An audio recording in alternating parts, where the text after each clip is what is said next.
pagi anak-anak. Sebelum kita mendengarkan firman Tuhan pada pagi ini, kita siapkan hati kita, mari kita berdoa. Tuhan yang Maha Kasih, kembali kami Tuhan pada pagi hari ini kami anak-anak-Mu menghadap hadirat-Mu untuk mengucapkan syukur serta terima kasih-Nya karena Engkau selalu memimpin kehidupan kami, sehingga pada pagi ini Tuhan Kau perbolehkan kami akan menerima berkat berupa rohani kami. Tuhan berkati dan siapkan hati kami agar dapat menerima berkat berupa berkat rohani bagi tubuh kami. Kami serahkan Tuhan sisa kehidupan kami dalam tangan-Mu, dan biarlah firman yang akan kami terima betul-betul dapat kami aplikasikan untuk kehidupan kami di masa yang akan datang. Terima kasih Tuhan. Doa sembahyang ini kami panjatkan di dalam nama Tuhan Yesus Kristus, Juru Selamat kami yang sakit dan hidup. Amin. Untuk renungan pada pagi hari ini kita akan ambil ayat emas, yaitu dari Zakaria 8 ayat yang ke-16. Zakaria 8 ayat 16 yang demikian firman-Nya. Inilah hal-hal yang harus kamu lakukan. Berkatalah benar seorang kepada yang lain, dan laksanakanlah hukum yang benar, yang mendatangkan damai di pintu-pintu gerbangmu. Tema untuk renungan pada pagi hari ini adalah perkataan positif. Perkataan positif.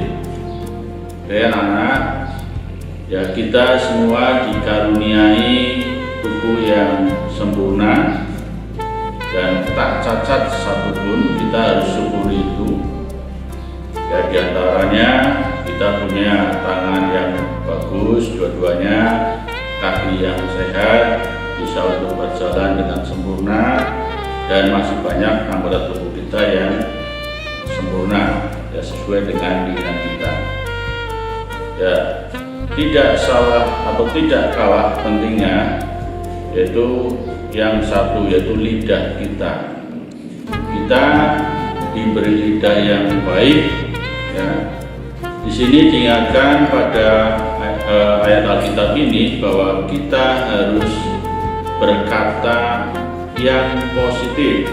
Tentunya anak-anak tahu yang namanya perkataan positif itu yang bagaimana adalah perkataan-perkataan yang tidak menyakitkan orang lain, ya, tidak mencaci maki teman.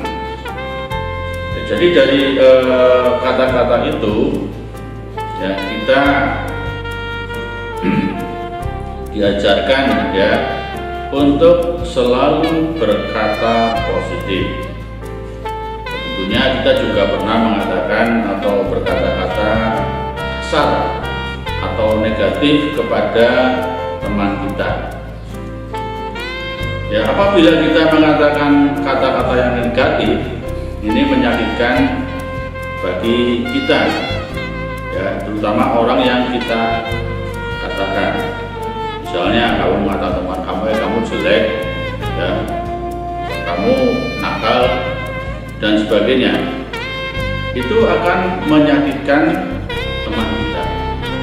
Coba bayangkan apabila kalian yang dikatakan seperti itu. Tentunya kita juga akan merasakan sakit. Ya. Jadi di sini diajarkan atau kita mempelajari dari ayat ini, kita idealnya adalah menggunakan anggota tubuh kita, secara khusus lidah kita, untuk mengatakan hal-hal yang positif kepada teman kita. Ada sebuah cerita, ya, bahwa ada seorang anak yang biasa dikatakan atau dikata-katai sama orang tuanya itu kata-kata negatif. Ya.